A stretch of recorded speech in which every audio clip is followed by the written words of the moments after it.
Okay, if we can get started, start the meeting before our friends at New York City Transit get mad at us, and they will be, for going past our allotted time.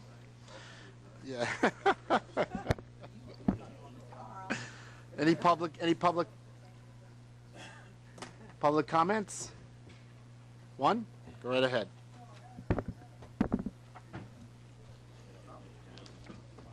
Hey, come down, Ira.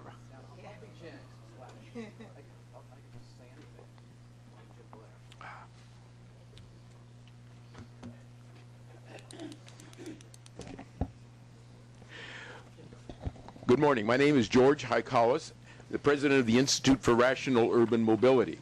IRM is a New York City-based not-for-profit corporation concerned with reducing traffic congestion in dense urban places.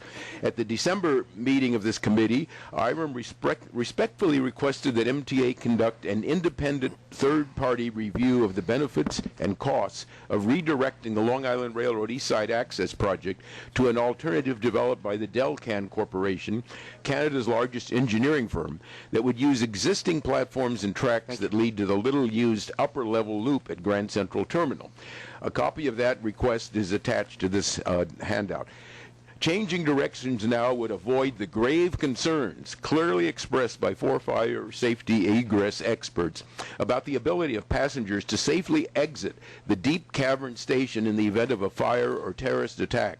That is also attached. Changing direction would also save the Long Island Railroad passengers 3 to 4 minutes of travel time in each direction and avoid the substantial cost of maintaining 47 escalators and several ventilating plants for the deep cavern terminal. Travel time penalty of the deep cavern plan is substantial. The overall benefits of the Long Island Railroad Access Project would be reduced by 22%. The RPA recently estimated that the better access to the east side would produce a $5 billion gain in residential property values in Nassau and Suffolk County. Over $1 billion of that gain would be lost by pursuing the deep cavern plan.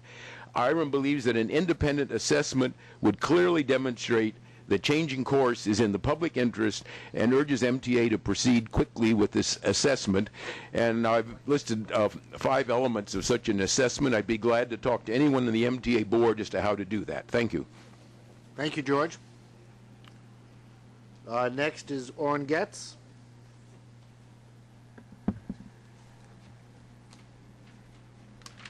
Good morning, ladies and gentlemen, members of the board. My name is Orrin Getz, and just want to let you know that 2 weekends ago, New Jersey Transit started operating its new ALP 45 dual-powered locomotives into New York Penn Station. These locomotives operate under diesel mode and electric mode using the pantographs to pick up the power from the overhead catenary system. New Jersey Transit is currently planning for the 2014 Super Bowl that's going to be held at the MetLife Stadium. New Jersey Transit has already contracted to extend the platforms on the lower level at the Secaucus Transfer Station to operate longer trains in the Hoboken Division to the Meadowlands from Secaucus.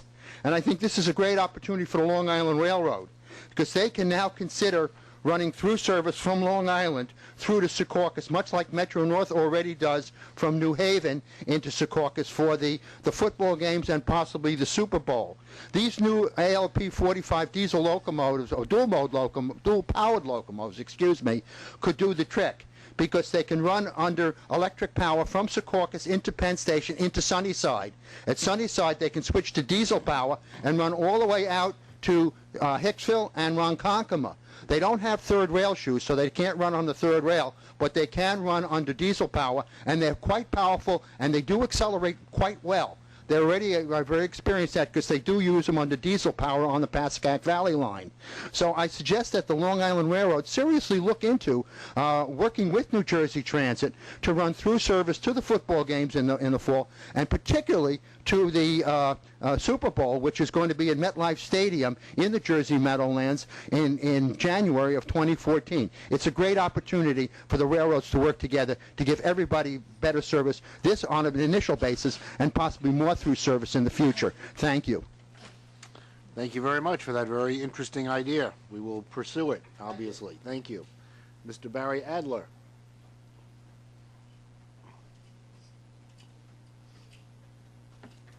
Thank you. I'd like to comment this morning on the East Side Access Project in regards to the cost overruns on this project and the time lost on this project.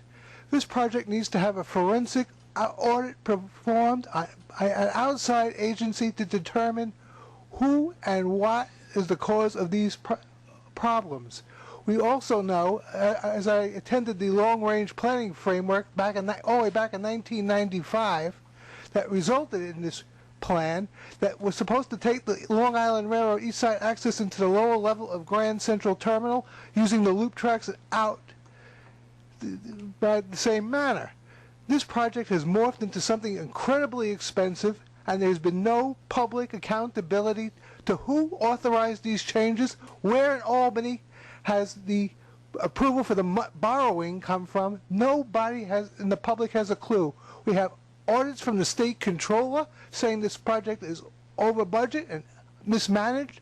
I don't believe this is the MTA's fault. I think a lot of this belongs up in Albany with governors and leaders of the legislature who approved these changes. From the original memorandum of understanding between the FTA and the East Side Access to build this thing back in 2000, there has been at least 4 programmatic agreements that have changed this project. Where was the public discussion? Where was the public hearings on these programmatic changes?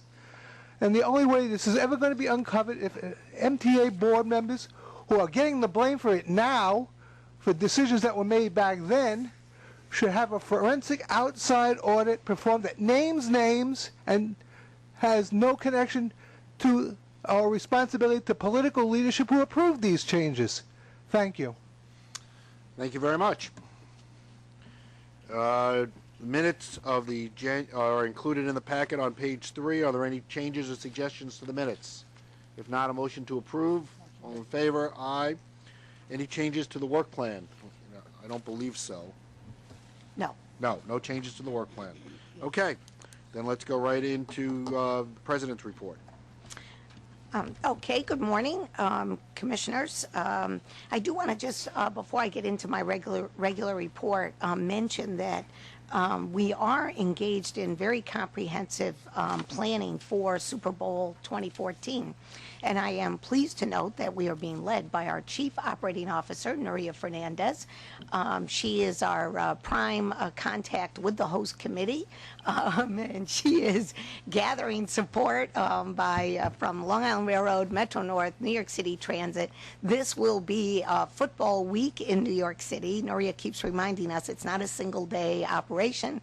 There will be extraordinary numbers of people both coming in to enjoy NFL experience, which is going to utilize, let me say this right, Broadway from 34th to 42nd, and it'll be closed off for pedestrian traffic.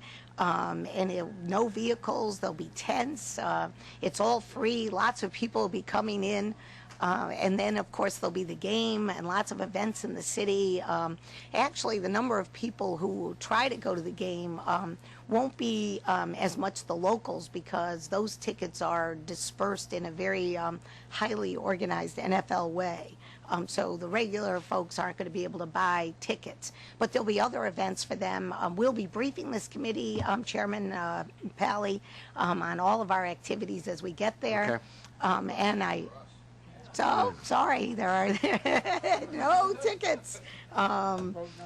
Okay, so I just wanted to know. I was going to say that her green outfit is reflective of the fact that the Jets will be in the game. I want you to know I asked about the Jets that's what as I well. Us Long Islanders, us poor suffering. Yes. We are having delusions. I also just want to comment that through running is a concept. Yeah, delusions. We are working on through running concepts, and we do acknowledge that that is probably a wave of the future. You'll hear more about that. Great. Okay, so now I'm going to go to my regular report. Mitch, as per your request, I'd like to spend a few minutes reviewing our response to Nemo the blizzard in last month, February 8th through 11th. First and foremost, I want to acknowledge the around-the-clock efforts by our frontline Long Island Railroad personnel. They plowed the tracks, freed up the switches, cleared our yards, got our trains moving.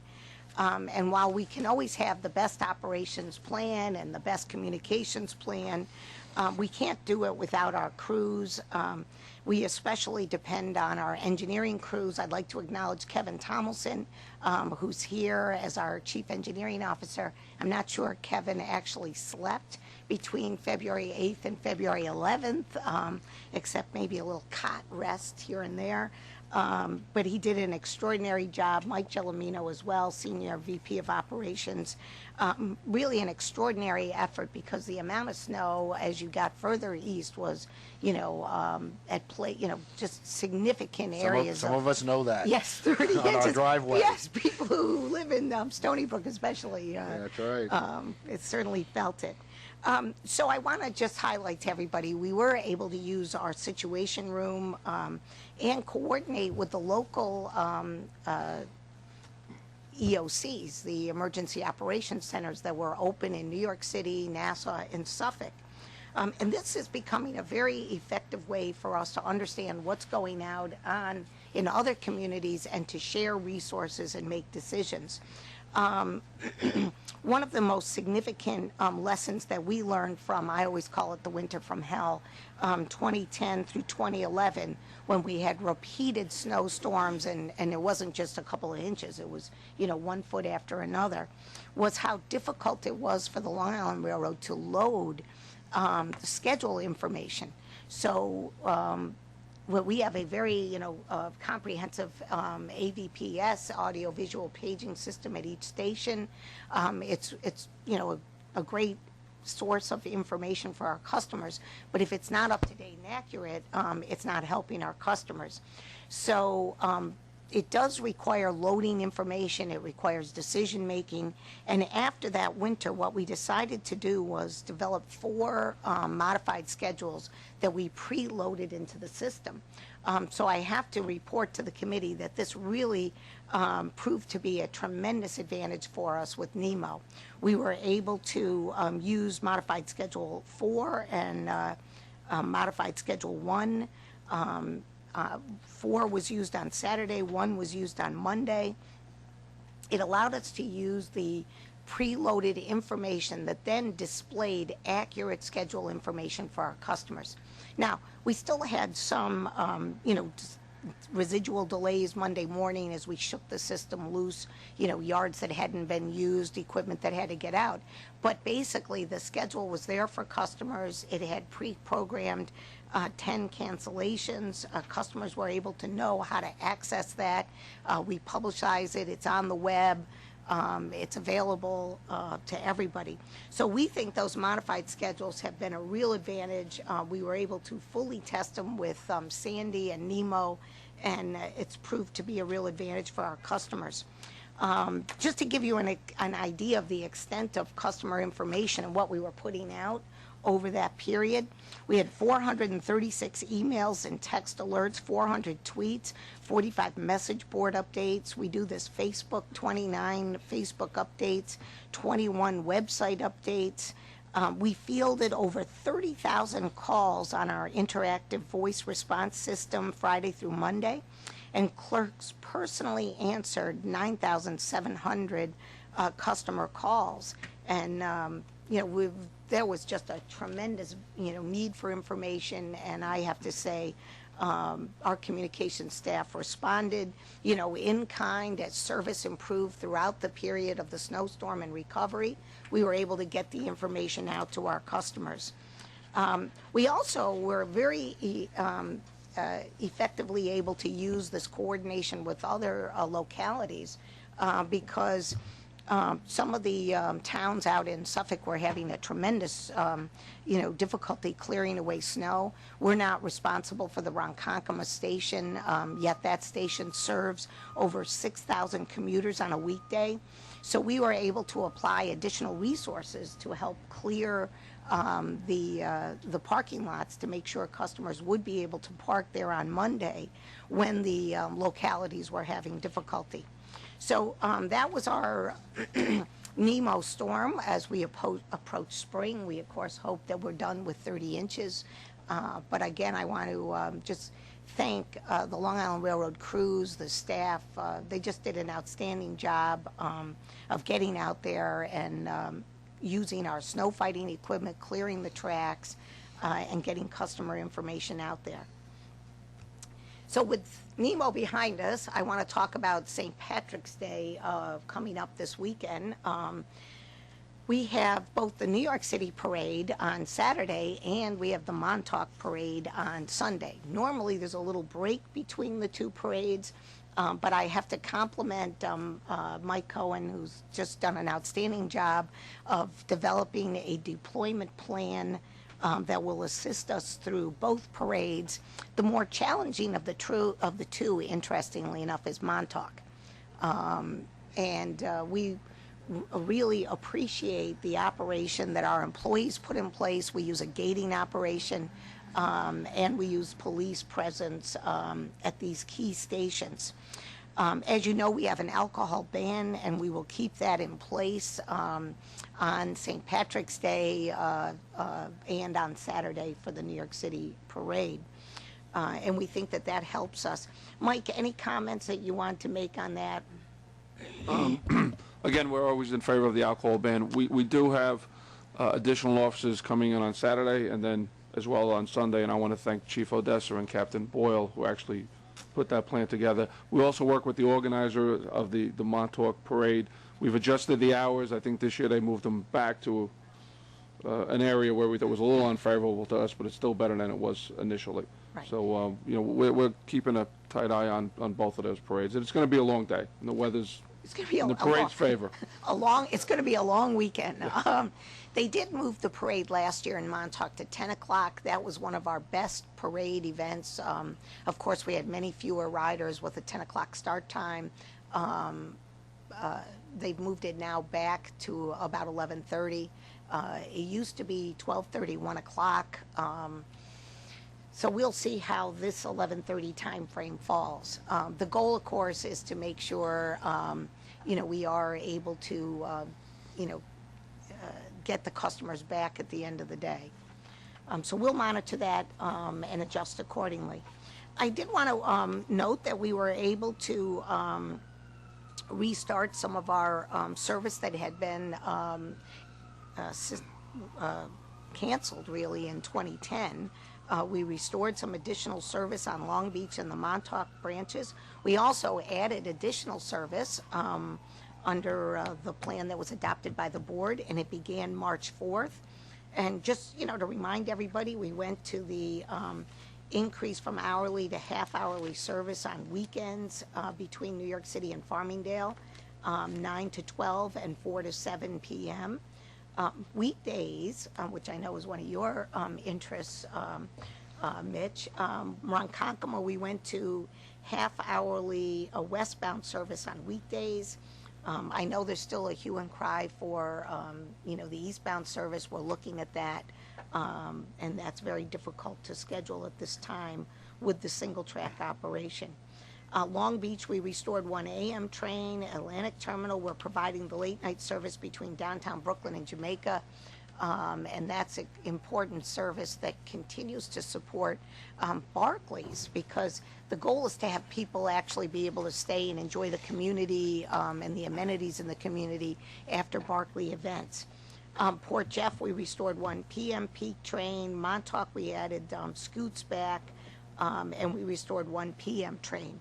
So we're very excited to watch those service enhancements, see what we're able to do with those in terms of building ridership. Any questions or comments on that? I know Alina and I have had a number of conversations with regard to Greenport and half hour on Port Washington restoration, which I know we continue to strongly pursue. Yeah, that's probably the most frequent request we do get is half-hourly service on weekends on the Port Washington branch. We're coordinating with Eastside Access on that, and I hope to look at a plan for that one. The demand is tremendous. And also Greenport is one, that we are looking at very carefully to see what we can do to make some adjustments. Okay. I want to just talk about our year-end safety report. Safety, of course, is our #1 priority at the Long Island Railroad. We've made progress in a number of areas, very much concentrating on reduction in employee accidents. And we were down, I'm pleased to say, 21% from 2011 to 2012. The FRA reportable accidents went down 14%, and our lost time and restricted duty rate decreased by 12%. Maintenance employees really contributed to one of the best records ever, with a 31% reduction in employee accidents in 2012. Contractor accidents were down as well. I do have to pause while we're doing, I think, just an extraordinary job on the employee side, and we're enhancing the safety message with safety goals in each department. I've got to compliment Mike Gelomino on that, and Lori Ebenhauser. Lori, where are you? Yeah, Lori's head of our safety operation, and she's just done a great job of drilling the message down into each department and having departments take responsibility. One of the areas Lori and I are very focused on is the slight increase in customer incidents, about 3.7%, 22 incidents. So it's in terms of total incidents, it's a small number. But we think with the growth in ridership again throughout most of 2012 and the just very crowded trains during Sandy because of the diminished service through the tunnels, we did increase customer incidents. And of course, Penn Station still is the area where we have the highest number of customer incidents. We also have a great community awareness program, the TRACS program, with over 85,000 contacts in 2011. We increased to 122,000 contacts in 2012. And that's a program where we go out into schools with a combination of safety staff and Mike Cohen's police staff, and we talk about grade crossing safety. And we talk about electrification of the third rail and trying to ensure that we have the safest operation and we get that message to kids at a young age. And then finally in my report, I wanted to talk about ridership. I am pleased to note that we had a slight increase in January, 0.6%. It's nice to see us rebound after the October, November, December, fall off a little bit in ridership due to Sandy. We had I just want to point out after Nemo, the week after Nemo, we actually saw a 9% increase where customers clearly sought out mass transit because they couldn't access local roads. So we'll watch the ridership. Not that we wish that to happen. Not that we wish that to happen again. But I always say it's good when if new people are trying our service because of a storm, you want them to have the best experience possible. And you want them to have the best customer information possible, because maybe it'll encourage them to give up vehicle miles traveled, give up the car, and increase ridership permanently for Long Island Railroad. So that's our report. And if you have any questions for Helena on any of these items? If not, we'll go to MTA Capital Construction. Michael? Good morning. The report this time around includes the fact that we expect to have a number of substantial completions. The cavern and tunneling work is expected to be completed by this June, and we expect to finish all the blasting this month, and I will show you exactly where we stand. We have a little just show and tell. The other two contracts that expected to achieve substantial completion, the tunneling work in Queens, and that will be completed with one exception. We have one change order that needed to be added to it, so that's kind of outside that, but it's still part of that contract. And then the Northern Boulevard crossing will be completed later this spring. So these are all substantial completions that, when put together, they're about $2.2 billion worth of work.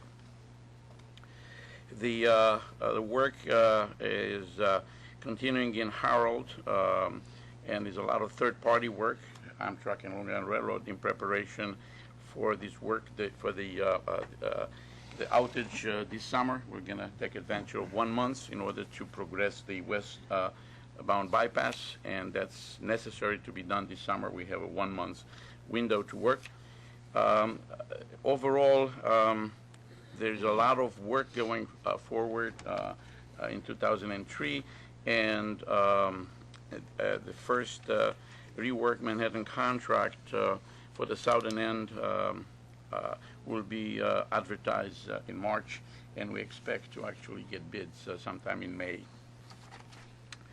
The important of actually completion of the tunneling and cavern work, and I would like to kind of get you some pictures so you get a sense of where we are.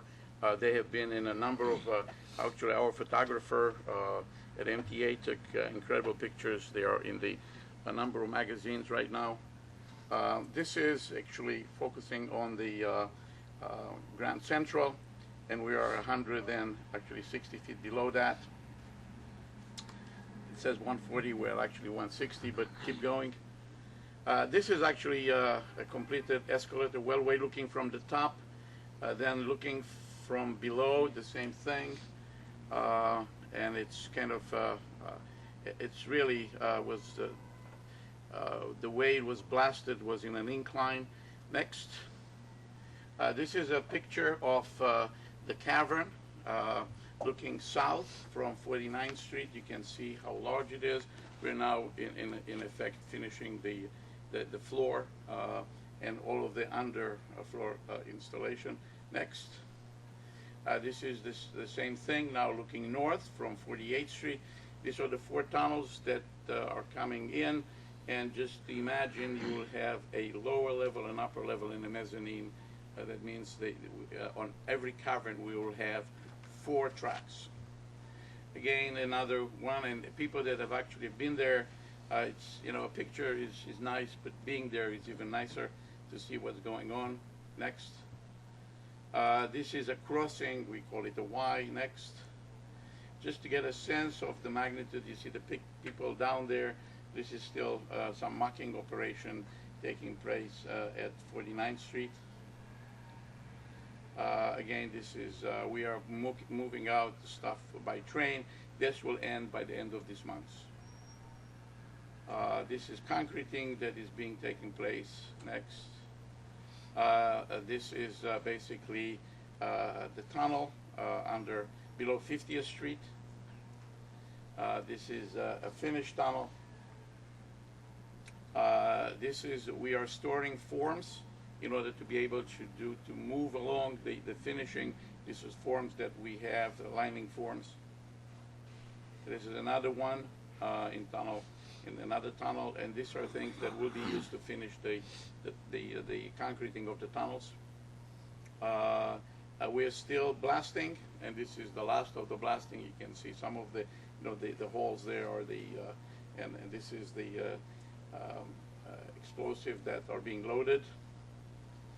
Again, you can see some markings for that, but this is the various crossings in order to allow for trains to be able to move from one track to another. And this is another Y, and this is it's kind of a very tough to get this type of tunneling done, particularly because the support wall in between is kind of narrow. Just wanted to give you a sense of what is going on under the building across the street to get a sense how we're progressing. We had some challenges regarding safety, and the trend right now is going down for the last, I would say, almost 12 months. We have a trend, but we're not where we wanted to be. We're still above the federal level that is acceptable, but is moving down. Michael, quick question. Yes. Those support walls in between the two tunnels, being as narrow as they are and close, are they fractured, and does that No, affect they're the not stability? fractured. No, the stability is fine. We are actually, that's why we are putting all of the reinforcement. No, they're fine. Okay, because that But was, it's that a was delicate. it was shot, right? No, this was TBM. just okay. TBM. That was not shot. So, well, okay, that's. It would have been answers my shot question. with the It would no, have fractured. no shot. Got it. Mitch, can I Yes. just, while on that subject? Yes. Fire safety, has there been consideration given in your planning to provide for fire safety exits and the like from those tunnels? Absolutely, there is a fire safety plan that has been developed, and I'll be glad to bring it here and present it. I heard there are some concerns with that. I will be glad to present it at the next meeting. Good. Thank you. Any other questions for Michael? Yes, one. Oh, go ahead. With the delay in the award of actually two of the contracts, we still think we can make up the time and hit the 2019 target date. We are actually working towards that. Okay. Any other questions? Just as a point is that we are about 63% of the money has been committed, and by the end of this year, we expect to be. In fact, by the end of 2014, we expect to commit all of the construction dollars. Great. Okay. Chief, police report. Morning. The book reflects January, where we were down 12% compared to last January. I do have February's numbers. We had 15 incidents in February 2013 compared to 13 in 2012. Slight spike in assaults. Year-to-date, we have 4 assaults compared to 2. We do have arrests in each one of those incidents. 3 of those 4 were on late-night trains. No employees were involved. And we're continuing to ride those trains during the evening. So for the year, we're up 1 incident, 31 versus 30 out in the Long Island Railroad. And as we mentioned, St. Patrick's Day, we're going to have numerous additional officers working both Saturday and Sunday. Thank you very much. Any questions? Yes, Chuck. Chief, I wonder, I assume the people who ride Metro North and the Long Island Railroad also use iPhones, iPads, and the like. You don't seem to have the kind of problems with GLA that transit does. Do you have some magic solution you can impart to transit? Well, we do. Sometimes 40 to 50% of our robberies and our larcenies will be phone related, just that our ridership is lower. You know, as compared to their numbers. You know, they're having 5 million people a day, so you know we're having substantially less. Okay. Thank you. And good luck this weekend. Good luck. Okay, information items. Alina, page 31, adopted budget. Yes, we have 5 information items. I'm just going to comment on 2 of them. One on the elevator escalator service report. I am pleased to note that the escalators are back in service after this comprehensive program where we took them out and we did major renovations and repairs to them. I do have to note that we're going to begin the same effort now with elevators, a very close examination as to the condition of the elevators. So we may need to take some out of service as we go forward with that program. There's a track work program staff summary in there, and some of that work has already begun. I also want to note our diversity committee report is included as well. And just to give you a little summary on that, a quick take from January 2012 through December 31st, 2012, there were 307 new hires, and I'm pleased to report that 27% were female and 48% were minority. So we continue, to nudge our numbers toward a more diversified workforce. And ensure that we are reaching out to various communities to make sure they know how to approach us for employment opportunities. Any questions? Any questions on any of those items? Chuck? Escalators. Yes. Copeg, Wantor, Freeport, Baldwin. Who is doing the replacement or repair work there? We have a third-party Nuvo that is doing that work. We did have a predecessor contract that we have ongoing disputes with, but we're very satisfied with the work that's being done by the current contractor. Correct me if I'm wrong, but am I correct that that was not a bid contract, but was effectively a sole source? No, we did do a bid. Let's see, Cindy, if you can recall, we brought this to the, I'd have to pull I up know, those staff that's why summaries. I raised the Yeah. issue, because I raised the issue at that time. Right. Right. No, My but point there is, was it a, came up at Metro North Yes, as it well. did. right.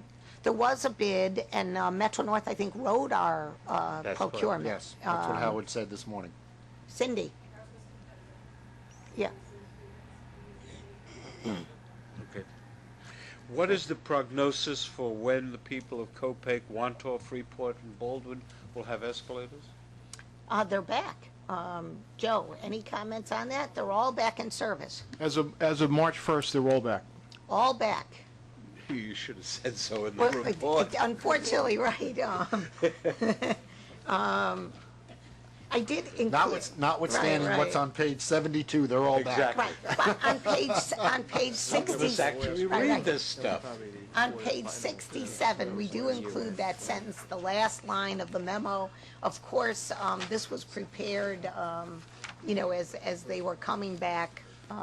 But we have them all back, and we're very pleased with the program and the reliability. Okay, anybody, anything else? And I did, Chuck, I did see the same issue on the advertising is here as was in Metro North, so I assume we'll discuss that at Finance. Okay. Both, okay, at the same time? Yep. It's the same issue. Go ahead. Oh, okay. Something that got discussed in Metro North, it says the same thing here.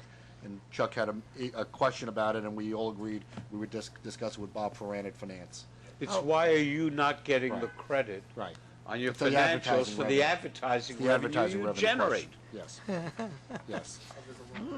Yes. There's a long explanation about Right, it. there's very We discussed long, it, we'll figure it out at Finance. Yes. Ira. Just on the elevators, the Woodside elevator, it's one of the worst elevators, although that's not. Yes. And I get, now with the email alerts, I know when it's out. Right. And it's probably one of the most, I know there's 3 of them there, but the one I'm thinking of is the one from the street. I don't know if that's the worst one. The or- worst issue in Woodside, and if you just pardon this, we need a bathroom that is more open and available. Because the mechanics of the elevator are constantly being contaminated The after by effects. the vertical urinal problem of the elevator. You So did raise that question, Right, Ira. I was going to say, we're working on it, we try hard on that issue. Woodside is actually a station we're very focused on. It's one of the most challenging for our train crews in terms of ticket collection. It's a very large station, dynamic in terms of the number of people going between Subway, Port Washington, and the Penn Station service. So we are actually focusing a little bit more attention on what are some of the things we can do at Woodside, and that elevator is one of the concerns. And it's a connection for City Field. It is a connection it's a very important connection, Right. right. Right. And that area, as that area continues to develop, it's an even more popular rail station than it used to be. Okay. So we're going to come back to this committee with some suggestions on Woodside. Okay. Okay. Any other and- questions on any of the information items? If not, let's go to procurements. Okay, we have 10 procurements in this month's package. We have an item in the non-competitive section that involves a 36-month contract to Monogram, which is for toilet systems on the M3s and Metro North's M2s, 3s, 4s, and 8s, and coach car fleets. So we would ask for a vote on that non-competitive procurement. The motion to approve. Second, any questions on that one? Mr. Chairman? Yes. I have some questions on several of these. Again, it relates to the issue of the process. Whether competitive bidding is good or bad, it's the law. And if you repeal it, that's fine with me, but as long as it's the law, It's the law. And I'm concerned, let me illustrate the problem I have with many of these. It is, if you look at pages 97, 98, the one having to do with the alarm company. I don't understand why we are going out of our way, it seems to me, through these screening committees or whatever they're called, to take ones that subjectively some person determines is the best contract, which may or may not be the lowest bid that's available.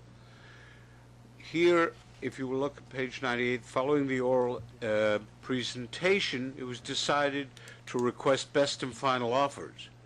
The best and final offer in some of these was less than the one that you ultimately selected. Is there anything other than the subjective determination of the selection committee, any guidelines, any procurement things that will control these? Well, this was a competitive negotiation. They reviewed the technical capability, and oftentimes the benefit of a negotiated procurement is that you're not picking just the low bidder. You're picking the one that's the most technically qualified. Understood. But are you making what I'm trying to get at is where you make that kind of a subjective determination. The determination being A is better qualified than B, even though B's price is lower. And I don't quarrel with that. Are you documenting, is the committee documenting in any hard way the determination and its predicates? Yes, there's a very controlled process there.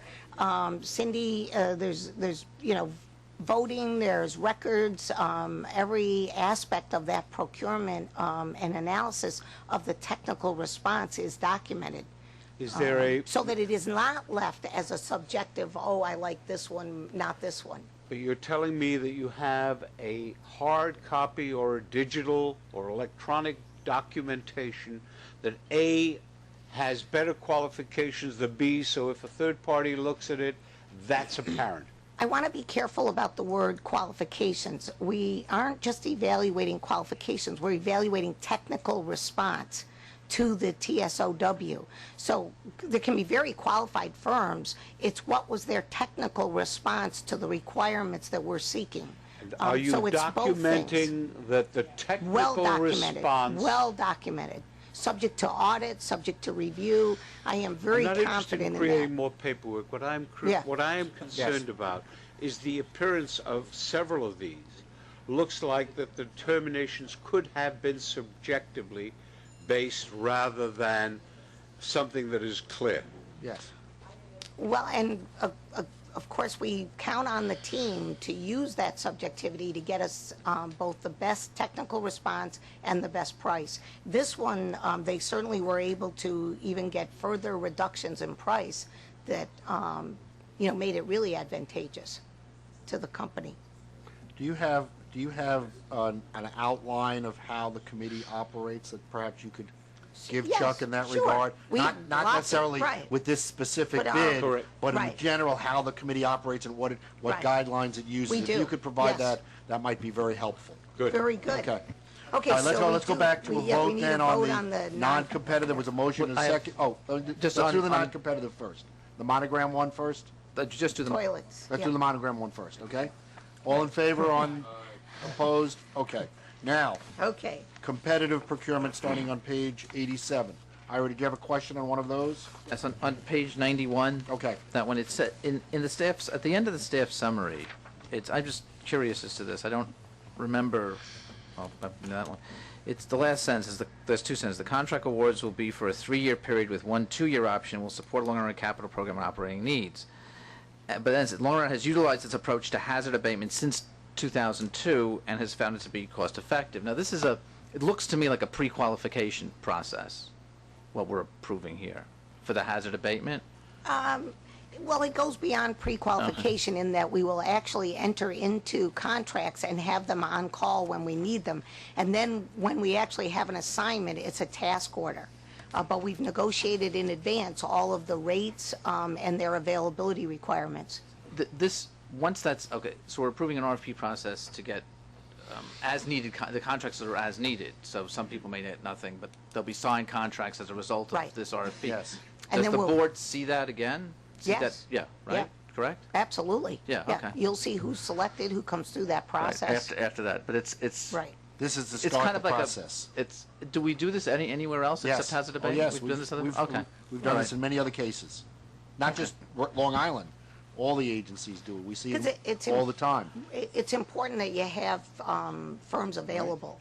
Yeah. Yeah, no, I understand that. But that's why I described it as a Yep. pre-qualification Right. type process. Okay, Yep. all right, thank you. Okay, any other questions on any of the competitive procurements? If not, wait a minute, Jonathan, go ahead, sorry. I need to recuse myself from number 9. Okay, whatever taking, So, okay. got that? It's Okay. on page 88, Page 88? number Okay. 9. Thank you. Motion will move, second, all in favor? Aye. Okay, Okay, and then there's one ratification that involves plumbing services for Atlantic Avenue Terminal, and we request your approval. any questions on that one? Motion to approve, second, all in favor? Aye. Okay. Now we're back to status of operations, are we gonna do I anything on? think you've got to go to Michael Oh, first. Michael, I'm sorry, Michael. David. I'm sorry. David, I'm sorry, I forgot you. No problem. Good morning. Capital Construction has 15 procurement items this month for the Long Island Committee's considerations. The items begin on page 107. There are no non-competitive items. There are 10 competitive items. The competitive items include a request to utilize the RFP method for procurement of the North Manhattan structures for the East Side Access Project. 7 modifications to existing East Side Access contracts. 3 of those are scope and budget transfers. There's a modification to a security program contract related to the integrated electronics security system, and there's a procurement for the implementation and maintenance for software for risk management to be utilized on the East Side Access and other projects. These items are submitted for your consideration and vote. Any questions on any of the competitive? Chuck? Michael, the same question that I put to Helena a few moments ago is, do you document where you have these technical review committees, what the predicates for the various decisions were? Yeah, absolutely. The way we worked it out, when there is an RFP, and we have a number of them, there is a committee, technical qualifications, as well as the technical approach is being evaluated. The committee then recommends whatever rating, whatever ranking is there. The decision is being made to either negotiate with all or only part of them. Then negotiations are entered, there are technical negotiations as well as money negotiations. And that's a long process that is absolutely and completely documented. And we have no real issue with that. That's approved sometimes, particularly on larger contracts, to be extremely valuable for us because it allows us to negotiate the scope. Does that also apply to where you have these change orders, where you have? Absolutely. In the change order process, there are 2 types of change orders. One is just when we shift budget from one contract to another because we deem that it is better to move that scope to another contract. We solicit, we put out a request for proposal on the side of, on the part of the contractor. They get back to us, they come up with a price, we have a price, and then there is a long negotiation to arrive to a negotiated price. And we try, not only try, but we try to actually stay within the budget that we transfer, or the estimate if it's a new piece of work that we did not anticipate. So, absolutely, everything is totally documented. Any other questions on any of the competitive procurements? Motion to approve, second, all in favor? Aye. Ratifications? There are 5 ratifications this month. All 5 items are modifications to East Side Access contracts, and they're submitted for your consideration and vote. Any questions on any of the ratifications? Motion to approve, second, all in favor? Aye. Thank you, Michael. Good. Okay, status of operations? Okay, well, I'm going to take status of operations, financial, ridership, capital program all at once, Okay. so that we can improve our on-time performance of this committee. In the status of operations, you'll note that January was most impacted by broken rails. That cold week that we had resulted in, what was the total number, Kevin? Not 7 broken rails, and they were all clustered in a very short period of time because of that, really severe dip in temperature. So that did impact operations. Ridership we've already talked about, and capital program report, we're pleased to say we continue to make progress on the commitments that we have in our capital program. If you have any questions, we're happy to answer them. Any questions? I have one question. Yes, sir. If you look at page 130, I goofed in Metro North because I am used on occasion to reading from right to left rather than left to right. But here I am reading correctly from right to left. When you have a delay on the late trains, in 2012, it would take 12.3 minutes, average delay time. In 2013, it's 13.2. Am I reading that correctly? That is correct. Yes. Now, having said that, Last hour you why read it is backwards. Say, I'm waiting for a trick question here. There's no trick question, really.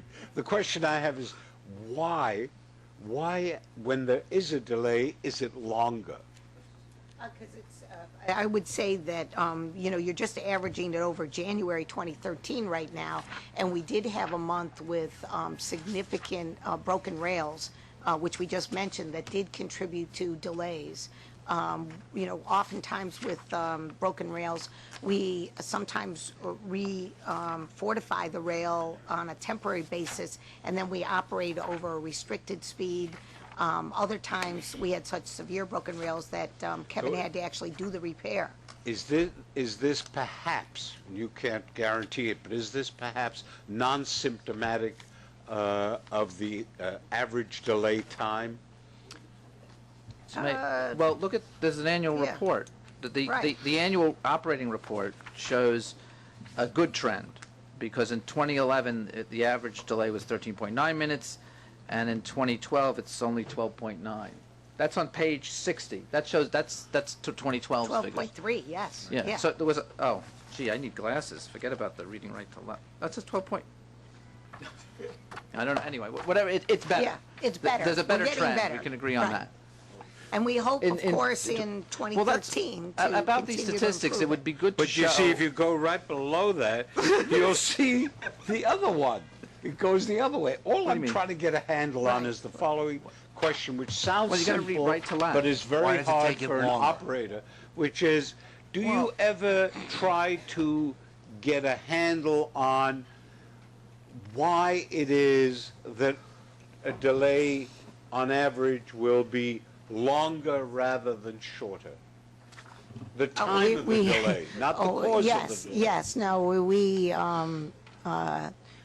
we very much concentrate on trying to reduce the delay time for incidents. One of the things we focus on, and it's been a major issue for us, is what we call response time to the incident. And we have worked with Mike Cohen on public delays. The area that has grown the most, over 1,000 additional incidents in 2012, are public delays that involve police activity, illness, we need EMTs, we have a customer injury, we have cars on tracks. We are working very hard to see what can we do to increase response time to bring the total delay time down. One of the significant issues, and Mike has just been terrific on it, is trying to reduce police response time. We're also concentrating on an effort with, unfortunately, the medical examiner offices. Their response time contributes to tremendous delay in recovery from an incident. So we are very focused on that. That's a very good question. Response time of Kevin's engineers, for example, the engineering workforces, how quickly do they get to an incident? How quickly can they diagnose and correct the situation is one of our key focuses, and one thing that Mike Gelomino drills down on. Mike. Helena, to your point on public, January, which is reflective in the book, two big incidents. We had a trespasser strike at Kew Gardens, I believe it was, and we had a motor vehicle strike that had a dramatic... You mean strike in the point of contact with the person rather than a labor dispute? Right, Yes, right, yes. right. Yes. And we had a motor vehicle strike out east, which had a long delay. So that's reflective in January report. Yeah. Do you get many of those incidents at the crossings? We're very conscious about grade crossing safety. We do get a number of incidents. Now, compared to the number of grade crossings we have, the number of incidents is very small. But when you do have an incident, it is significant, and it contributes to significant delay, and generally, will be fatal. Any other questions Just or one, comments? Go one ahead. last comment. Yeah, Yes. on the report from 2012, and just also on Commissioner Merdler's comments, I think it's, I mean, you should look at, I always like rolling average numbers. In other words, if we would show, I don't know how people feel about this, rather than year to date, just the last 12 months and compare them, that would be, I think that would be a good way to look at it. That's something for the committee, for us all to think about. Gives you a better trend issue. Right, yeah, that way you're not, one month to month, Right. yeah, and I think we want to look at trends. We want to see if we're going to meet goal, which we have a lot of difficulty on road meeting goal for different reasons, Jamaica, Penn Station probably being the two primary. And I just want to note, I don't know if there's an explanation for this offhand, but you would think off-peak weekday we'd have much better numbers than we do during the peak, and I noticed on some branches we don't for 2012, and I was just curious if anyone has any idea what they could take a look at that. I mean, maybe it's just, you know, if congestion is causing some of these delays during the peak, what's going on in off-peak that we just don't do any better? Well, off-peak, of course, is the challenge of lack of track capacity, because off-peak often reflects the reverse commute. And those are the trains that will get held for peak hour passing traffic. So that is one of the key, in fact, Mike and I could rattle off the key late trains in the off-peak because they're going in the reverse direction. Oh, I forgot. That's what we count. Right. We count a reverse commute train as off-peak, Off-peak. even though it's running in Right, the peak period. Right, but it's off-peak, okay. because All it's in right. the off-peak direction, and those are the ones that get held. I have the same, one of the issues I'm focused on for summer service on the Montauk service is I have the same habitually late trains, and we're trying to work on correcting that as well. We'll be coming forward with some effort on that. Any other items? If not, motion to adjourn. So moved. Thank you. Thank you all very much.